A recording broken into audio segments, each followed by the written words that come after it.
Republicans, Trump, and MAGA are so scared of losing the midterm elections, they've spearheaded the communist, socialist, Islamist propaganda. See the green-red convergence where the communists and the Islamists, they want Sharia law, they hate Jews, they hate Christians, they hate capitalism, they hate America. Communists and Islamists work in partnership to suppress Judaism and Christianity, and they are conspiring to destroy the state of Israel. The worst example of Islamist takeover of a country is unfolding before our eyes in the UK. What are some of the similarities between socialism and Islamism? And one of them is certainly power.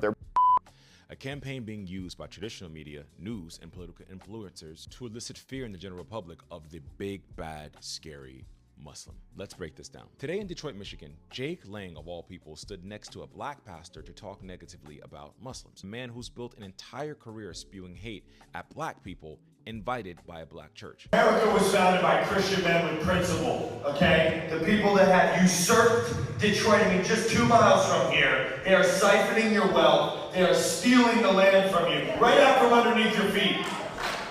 And I went through too many years in prison for President Trump and for this great nation to come out and to be shallow, to be a coward. I will stand for Christ.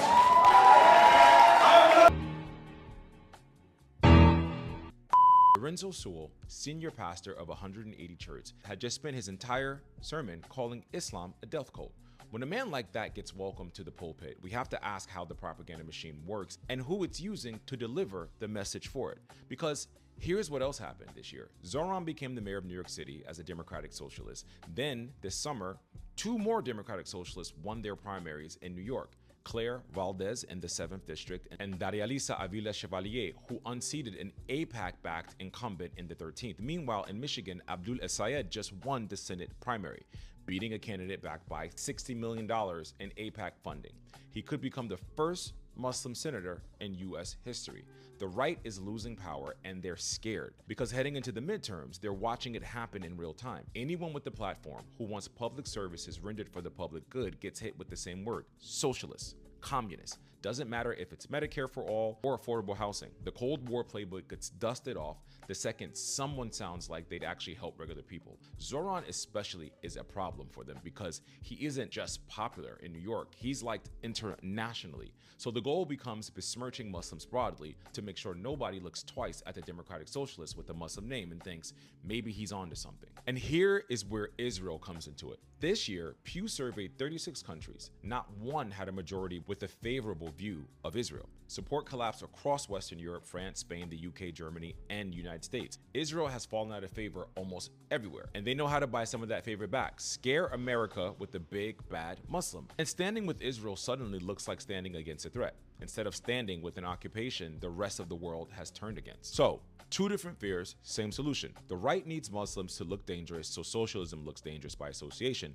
Israel needs Muslims to look dangerous, so its own record stops mattering. Different motives, same target, same machine. Here's what makes it work so well. If a white conservative pundit stands up and says Islam is a death cult, you call it what it is: Islamophobia, bigotry, propaganda. But when a black pastor says it from a black pulpit in a black church, people hesitate.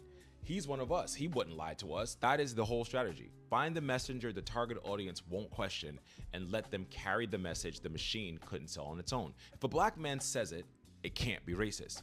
That is not faith. That is him working with their marketing plan just from the pulpit. But let's get into who this black pastor is. Sewell spoke at the 2024 Republican National Convention, gave the benediction at Trump's second inauguration, launched his own meme point off of it. From his own pulpit, he told his congregation about his trip to Israel and then said Islam isn't just one part of it, that is Islam, that people are ripping babies by the hand because of jihad, a death cult, in his own words. Then he brought up 9/11. That is the strategy. But if we actually want to talk about real history, which no one ever does, and who actually spearheaded the death cult, Christians will tell you Islam is a religion of holy war, that Muslims want an empire built on jihad while living in a country founded on manifest destiny, a God-given right to take the land. The doctrine of discovery handed the Americas to Christian kings because the people already here weren't Christian. The Crusades, the Spanish Inquisition, the colonization of Africa, the Congo's genocide blessed by Belgian priests, famine in India,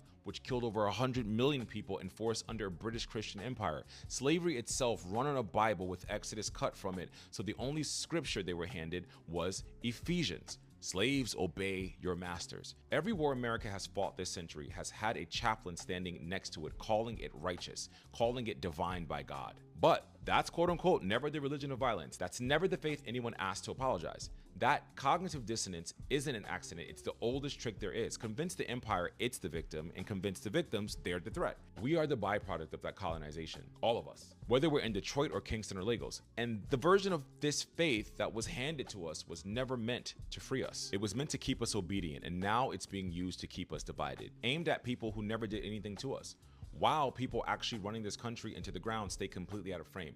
A Muslim doctor is one election away from the US Senate. A Democratic socialist is already the mayor of New York and being watched by the world. And we've got black pastors handing their own pulpits to the same machine of white supremacy that once decided we were once a threat too. We gotta be smarter than this. We have to be smarter than this. Like I said, you can have whatever belief system you want. You can be conservative, you can be Christian, you can be right, you can be left, you can be centrist. Do not be a coon. It's very simple. The bar is very low. Stay black, stay blessed.